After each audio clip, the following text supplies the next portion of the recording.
painel serão abordados 2 temas: escuta especializada, rede, criação do serviço de recebimento e monitoramento e criação de fluxo. E o segundo painel, escuta especializada e articulação externa, sistema de garantia de direitos. Para mediar este painel, convidamos a Procuradora de Justiça, a doutora Michele Rocio Maia Zardo, e os promotores de justiça do Ministério Público Paranaense, os doutores Luciana Lineiro e Eduardo Alfredo de Melo Simões Monteiro. Bem-vindos. Seguimento, então, dando sequência ao nosso workshop, já, infelizmente, o tempo está diminuto aqui, a gente está tendo que acelerar de alguma forma. Mas eu não vou deixar aqui de saudar, especialmente a minha colega, a doutora Luciana Lineiro, minha colega do Ministério Público, minha parceira no Centro de Apoio, e de uma paixão assim sem igual pela área da criança e do adolescente. Já milita nessa área há muito tempo, tem uma história belíssima, brilhante. Então, é um prazer estar todos os dias na companhia dela. Tem sido um reaprendizado, porque eu saí da área há alguns anos e agora fui convidada a voltar como coordenadora do Centro de Apoio. Então, eu quero registrar publicamente a minha gratidão e agradecer pelo aprendizado diário que eu tenho tido com ela. Também gostaria de fazer uma saudação especial ao meu colega Eduardo, doutor Eduardo, que eu tive a oportunidade de conhecer quando recém ingressou no Ministério Público, lá em Foz do Iguaçu, e particularmente fazer o registro em função de uma ação que tenho certeza que ele tem méritos que devem ser reconhecidos tanto pela instituição como também por todos nós, da comunidade, sociedade em geral, que diz respeito à Liga do Boqueirão. Eu acredito que ele, na fala, vai fazer alguma exposição nesse sentido, mas, já adiantando, é uma liga que foi criada. Em maio, nós tivemos a oportunidade de participar desse momento de instalação dessa liga, e ela se destina ao enfrentamento à violência sexual contra crianças e adolescentes. É um projeto piloto que o Ministério Público do Paraná, inclusive, faz parte. Então, eu gostaria de cumprimentá-lo também publicamente por essa iniciativa, por essa luta constante, que eu sei que o senhor também tem uma dedicação sem igual pela matéria, pela área.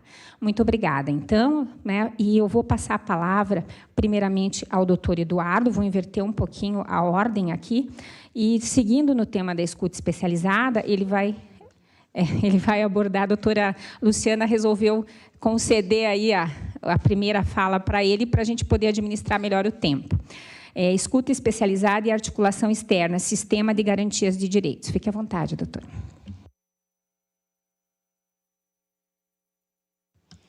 Primeiramente, aqui, eu queria agradecer o convite dessas amigas carinhosas, a Luciana, em especial, a Michele Zardo, né? E estender essa minha acolhida, né, a elas, mas a cada um aqui presente. E eu preciso falar com vocês, vai ser uma conversa bastante formal, e o tempo é curto, eu vou correr que nem um locutor de futebol, e vocês já estão cansados de escutar sotaque carioca, né?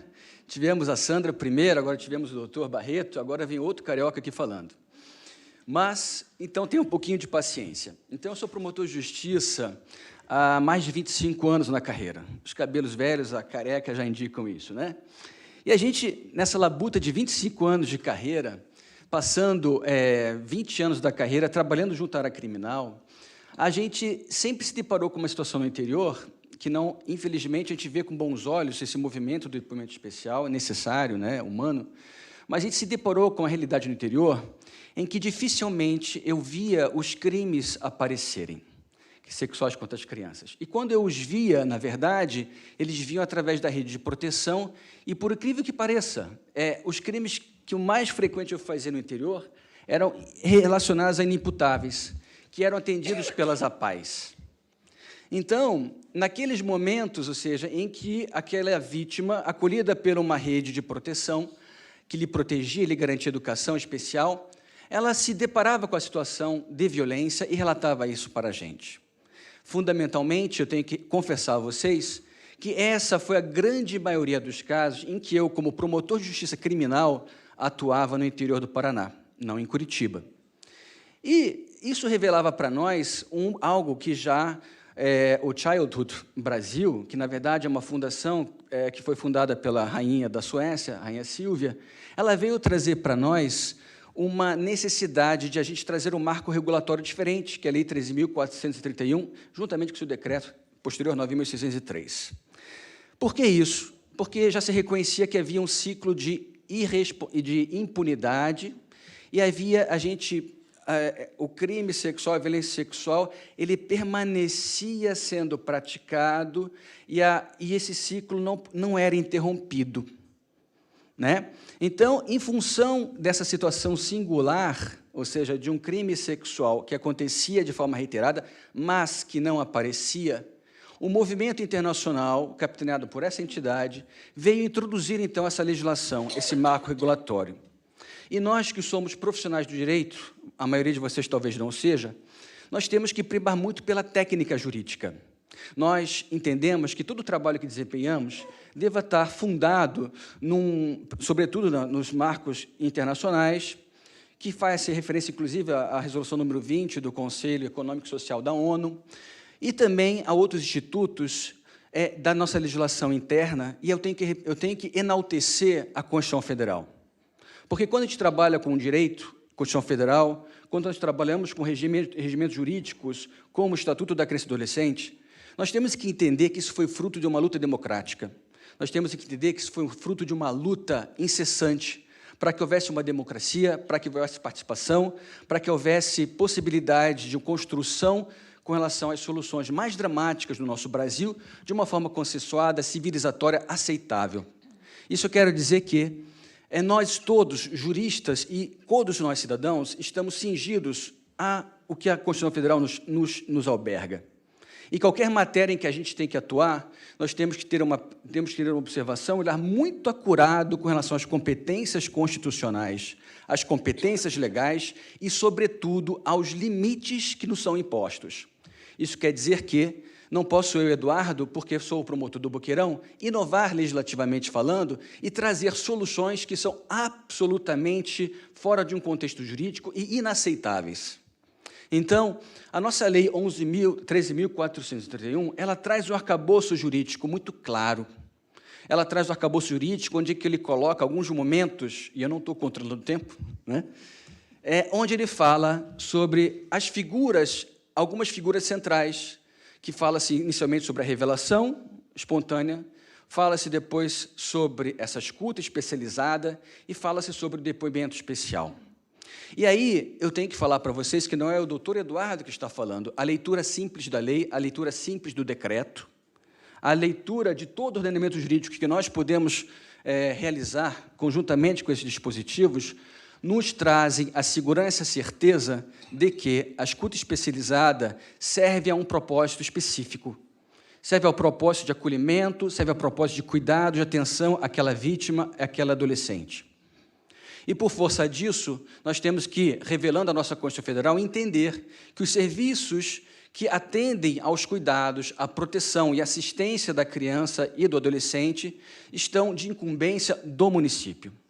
Então, quando a legislação fala e a lei fala sobre escuta especializada, nós necessariamente temos que entender, e não há alternativas aqui, que a escuta deve ser realizada pela rede de proteção. É a rede de proteção que tem a competência.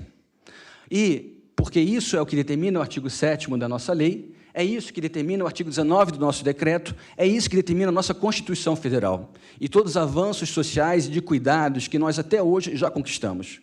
Nós, do Centro de Apoio, nós aqui do Ministério Público do Paraná, Centro de Apoio da Infância e Juventude, capitaneado na época pelo Dr. Olímpio, tivemos sempre uma história muito aguerrida dessas conquistas. E nós não podemos, agora, nesse momento, desprestigiar um trabalho e uma conquista já realizada. Quando a gente fala, então, em escuta especializada, ela cabe, de fato, à rede de proteção, ou seja, ao município. Pensar um serviço integrado pensar, talvez, nessa perspectiva. De outro lado, depoimento especial, ele sim, ele é de competência clara, ele é de competência inequívoca e ele é de responsabilidade do Poder Judiciário e da Polícia. Então, essas competências não estão sendo, por mim, inventadas. São competências legais, constitucionais, que devem ser observadas. Então, qualquer trabalho, qualquer estratégia no desenvolvimento disso, a gente tem que partir desse pressuposto. E quando a gente fala ainda, agora, e nós do Boqueirão, nós somos uma liga que ele espelha muito o que a lei fala. E quando ele fala que é uma liga, nós somos profissionais de diversas competências, todo o sistema de justiça, promotor de justiça, defensor público, juiz de direito, psicólogos, assistentes sociais, polícia também, né? Temos o NUCRIA que participou, a Delegacia de Adolescentes também participaram e participam. Então, todos nós, sociedade, todos nós nos reunimos e para que nós idealizássemos, sim, uma rede de atendimento. E eu falo isso por quê? Porque, enquanto promotor de justiça, eu sempre trabalhei, há mais de 25 anos na carreira, com legislações extremamente rigorosas para qualquer tipo de crime sexual. Só que, embora eu tivesse legislações rigorosas, ou seja, embora eu tivesse uma tipificação de um crime, isso nunca me garantiu que as violências sexuais contra crianças não ocorressem. Eu posso ter crimes, tipificações, eu posso ter polícia, eu posso ter delegado, eu posso ter tudo. Mas os crimes sexuais continuam e continuaram sempre a acontecer. E eu falo de um lugar, não, infelizmente, a psicóloga, a minha conterrânea, a Sandra, está aí? Ô, Sandra, carinho especial para você. Então, eu falo, do lugar onde eu falo, do território do Boqueirão, né, que tem 200 mil habitantes, e nós trabalhamos em rede, todos os casos em que nós trabalhamos, a mínima parcela vieram do sistema de justiça criminal. Isso quer dizer que o sistema de justiça criminal não funcione? Não. Isso quer dizer que... Já tenho só 10 minutos, mas enfim. Isso quer dizer que a complexidade desse fenômeno, dessa violência, ela é tão grande, que ela não alcança, muitas vezes, o sistema de justiça criminal. Então, ver qualquer questão sob a estrita ótica da criminalidade, nós estamos adstringindo uma relação de abuso sexual à relação do abusador e daquela vítima.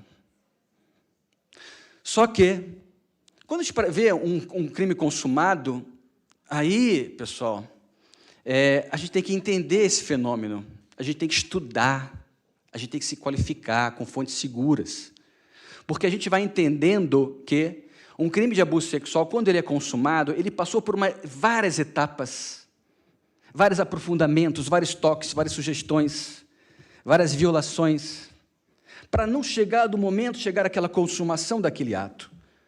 Não é um crime de furto, de roubo, onde eu pratico o ato naquele momento e deu. Não. Eu tenho aqui uma relação continuada, e o nosso caso é de relação, o nosso problema é de violência intrafamiliar sexual. Nós não temos tempo para expor dados, mas é isso o nosso problema. E aí eu tenho uma relação continuada, em que eu começo com várias interações. E o problema da violência sexual é que aquelas pessoas que são responsáveis por prover os cuidados, que são os pais, não fazem. E aí se estabelece em torno dessa violência o que os estudiosos chamam de síndrome do segredo, que a gente deveria fazer um seminário só sobre isso, só sobre violência sexual. E aí, quando eu começo a enxergar minimamente que eu não estou falando de um crime, eu estou falando de uma relação incestuosa familiar, porque não é toda família que vai ter um abuso sexual, mas existem sim fatores de proteção, fatores de risco, características pessoais, tanto do autor quanto da vítima, que vão legitimar a ocorrência dessa violência sexual. Então, quando eu começo a entender isso, eu começo a imaginar que eu não posso, eu não devo sofrer a tentação de encampar a visão do enfrentamento à violência sexual sob uma perspectiva unicamente criminal. Ela é, antes de tudo, uma visão, nós temos que abordar uma visão sistêmica. E quando eu falo visão sistêmica, e aí eu me pergunto, eu sou promotor da infância e da juventude. Eu, enquanto promotor dessa área, atuo com a vítima, atuo com a família, antes, durante e depois de um processo criminal. E por que até agora a Justiça da Infância e Juventude não assumiu o seu papel? Não assumiu esse papel de cuidado, de atenção, né, com relação a essa família, essa relação muito maior. Então, o nosso trabalho é, sim, da área da infância e da juventude, como um local, um locus privilegiado para análise da questão da violência sexual infanto-juvenil. A infância e a juventude, a justiça da infância e juventude, ela tem um papel privilegiado. Isto não quer dizer que o papel da justiça criminal seja secundário. Não, de forma alguma. Todos nós temos papéis a desempenhar. E o trabalho do Boqueirão, ele vem nessa lógica de que todos nós nos qualificamos tecnicamente, conjuntamente sobre um tema, e todos nós assumimos a nossa responsabilidade de forma horizontalizada. Um exemplo prático. O trabalho do Boqueirão, espero que esteja no nosso centro de apoio, na página, né? É um trabalho que consumiu 2 anos intensos. E nós abordamos os diversos aspectos da violência sexual. Fisicamente é isso aqui. Fisicamente é isso aqui. Mas onde é que está a violência sexual? E como é que eu tenho que tratar isso? Por conta própria, eu mandei imprimir o nosso plano na brochura numa copiadora. Ontem. Eu não pude buscar e pedi para minha esposa que fosse buscar. E naquele momento, a minha esposa, quando foi buscar, depois conversando comigo à noite, ela falou, puxa, me aconteceu uma coisa muito triste. Eu fui buscar o projeto da Liga e a moça que me atendeu, ela olhou para esse plano regional de enfrentamento à violência sexual contra criança e adolescente, ficou naquele vazio existencial, vagueando o seu olhar, e perguntou, o seu marido trabalha com isso? Com uma tristeza imensa no seu coração. Então, meus amigos, quando a gente começa a trabalhar sobre o tema, a gente começa a compreender que ele está muito mais próximo do que a gente possa imaginar. E que a grande, imensa maioria dos casos não chegam na polícia, não chegam para ser realizados depoimentos especiais com a doutora Sandra. Doutora Sandra, a senhora é perigosa. Se eu ficasse do seu lado, eu vou contar todos os meus segredos. Mas a gente tem que ter a humildade, meus amigos, isso que eu peço.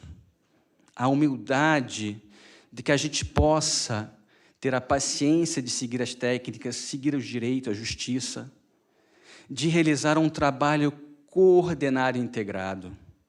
E a proposta do Boqueirão foi sempre nessa perspectiva de participativa.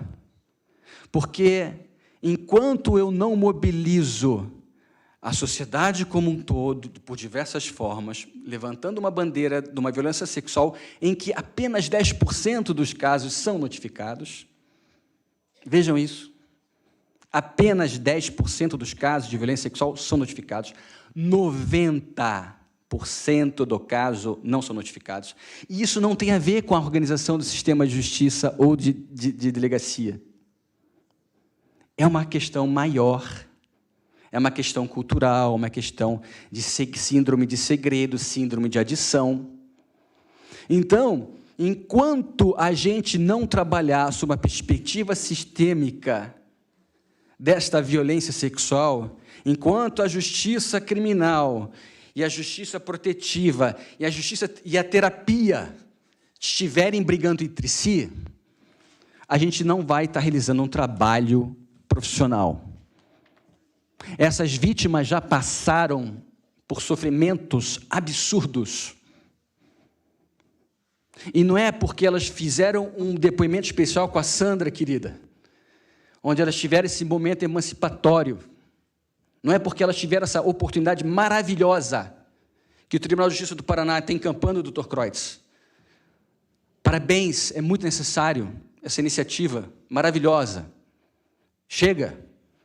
Mas, apesar desse esforço mínimo, a gente não pode tentar imaginar que, mesmo passando pela mais exitosa depoimento especial ou persecução criminal, aquela criança não vai levar pela sua vida inteira traços por aquela vivência desestruturante, psicologicamente falando, e que não poderá repetir de alguma forma isso na sua sociedade. Então, a gente tem que trabalhar, e essa é a lógica do Boqueirão, não é uma lógica de imposição, de cima para baixo, faça assim, faça assado. Nós sempre trabalhamos de forma horizontalizada, com humildade, respeitando imensamente o conhecimento do psicólogo, da ciência social, do pedagogo. Todos os conhecimentos são úteis e necessários para o enfrentamento disso. Da comunidade. E aí eu poderia relatar para vocês a vida inteira, tudo que a gente já presenciou e relatou, escutou. Não caberia um dia para falar tudo o que a gente queria falar. Mas a gente tem que ter isso na cabeça, e a nossa proposta de trabalho sempre é articulado e coordenado. Nós não dependemos de um espaço físico. Nós dependemos de uma coordenação, nós dependemos de uma organização, de uma compreensão e, sobretudo, do respeito do local de trabalho de cada profissional. Se eu entender que eu sozinho, enquanto promotor, posso resolver o mundo, que erro, que lástima, eu não posso. Mas eu posso me unir aos vários saberes, e esses vários saberes vão poder organizar um planejamento de atendimento para aquela vítima e para aquela família. Apenas para encerrar, nós do Boqueirão já estamos trabalhando há mais de 2 anos nessa perspectiva. E a gente, juntamente com o município, a Liga do Boqueirão, ela trabalha com o município de Curitiba, muito integrada. Nós estamos com o município de Curitiba redigindo os protocolos e os fluxos de atendimento. Então, em breve, nessa perspectiva que nós estamos realizando de forma democrática, de forma respeitosa e de forma multiprofissional, eu teria muito para falar sobre revelação, sobre escuta e sobre a forma, sobretudo, de compartilhamento de informações, que nós entendemos que cada trabalho é fundamental. Cada trabalho é fundamental para o outro, é uma cadeia. Eu não quero suprimir o trabalho de ninguém. Eu quero empoderar as pessoas para que realizem os seus trabalhos e para que elas compreendam que o seu trabalho é fundamental para que eles seguir uma lógica de atendimento. Então, a nossa perspectiva é terminar esses protocolos, a escrita, para Curitiba, em setembro. E nós teríamos o máximo prazer, se houvesse a vontade, a curiosidade dos senhores, de compartilhar essa e muito mais outras histórias com relação à violência sexual. Eu queria agradecer imensamente, eu não vou nominá-los, a absolutamente todos que fazem parte e já fizeram parte da Liga de Enfrentamento à Violência Sexual do Boqueirão e agora vai se estendendo para Curitiba. Mais de 200 pessoas passaram por isso, servidores municipais, comunidade. E aí, eu queria falar só para vocês, talvez vocês sejam servidores públicos, e vocês imaginem que a tarefa é muito grande, que não vai dar conta. Vai dar conta. Vocês vão dar conta. Porque existe muita gente capaz, existe muita qualificação que pode ser dada, e nós, que trabalhamos na ponta, que nós atendemos as partes, que de alguma forma sentimos com ela um pouquinho do seu imenso drama, conversando, refletindo, nós encontramos sim a solução, ou uma possibilidade de solução de um tratamento organizado, coordenado e integrado. Muito obrigado.